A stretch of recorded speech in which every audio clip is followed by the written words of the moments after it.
आइए पहले बड़ी खबर पर बात कर लेते हैं, उसके बाद थोड़ी सी डोनाल्ड ट्रंप की क्लास लेंगे। साथ ही साथ ईरान ने मिडिल ईस्ट के देशों में जो नई तबाही मचाई है उसकी कुछ तस्वीरें आपको दिखाएंगे। तुर्की के ऊपर एक और नया हमला हो चुका है। सारी चीज़ें आराम से इस वीडियो में आपके सामने रखने की कोशिश करेंगे, इसलिए वीडियो को आखिर तक देखकर जाइएगा। पहले बड़ी खबर यह है कि अमेरिका के 2 स्ट्रेटो टैंकर पूरी तरह से तबाह हो चुके हैं। KC-135 स्ट्रेटो टैंकर दरअसल ये एक ऐसा विमान होता है जो हवा में ही लड़ाकू विमानों में तेल डालता है। इस स्ट्रेटो टैंकर के अंदर बहुत सारा तेल भरा होता है। जो लड़ाकू विमान हमला करने कहीं पर जा रहे होते हैं या आसमान में उड़ रहे होते हैं, अगर उनमें ईंधन की कमी होती है तो ये स्ट्रेटो टैंकर KC-135 ऊपर आसमान में ही लड़ाकू विमानों में तेल डालता है। अमेरिका के 2 स्ट्रेटो टैंकर KC-135 पूरी तरह से तबाह हो चुके हैं और दोनों इराक के अंदर मारे गए हैं। एक तो पूरी तरह से तबाह हो गया, उसमें 6 लोग सवार थे। हालांकि अमेरिका की तरफ से कहा गया है कि मौत किसी की नहीं हुई है।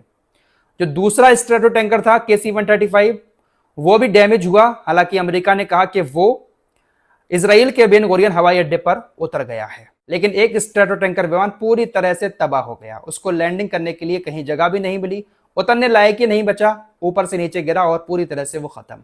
अब इतनी बुरी तरह से कोई विमान डैमेज हुआ होगा तो जाहिर सी बात है उसके ऊपर कोई हमला हुआ है। दरअसल अमेरिकी सेंटकॉम की तरफ से बताया गया कि हम अपने दोस्तों की मदद के लिए, जो दोस्त देश हैं इनके मिडिल ईस्ट के, उनकी मदद के लिए यहाँ पर तैनात थे। उसी दौरान हमारा ये विमान दुर्घटनाग्रस्त हो गया। सेंटकॉम की तरफ से यह बताया गया है। सेंटकॉम ने यह नहीं कहा कि इस पर ईरान ने हमला किया।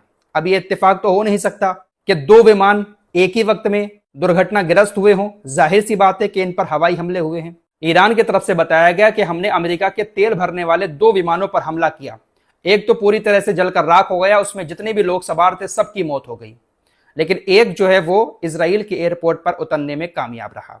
2 हमले की खबर ईरान की तरफ से दी गई है, लेकिन अमेरिका कह रहा है वो दुर्घटनाग्रस्त हो गया, लोग मरे भी नहीं हैं।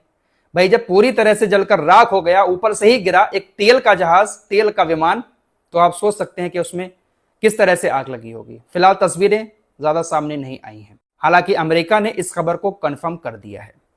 अब डोनाल्ड ट्रंप की जरा बड़ी बड़ी बातें आपको बताते हैं। G7 देशों की एक मीटिंग हुई थी। डोनाल्ड ट्रंप ने उसमें कहा कि देखिए बहुत जल्द ईरान सरेंडर करने वाला है, और भी बड़ी बड़ी बातें इन्होंने अपनी तारीफ में कही।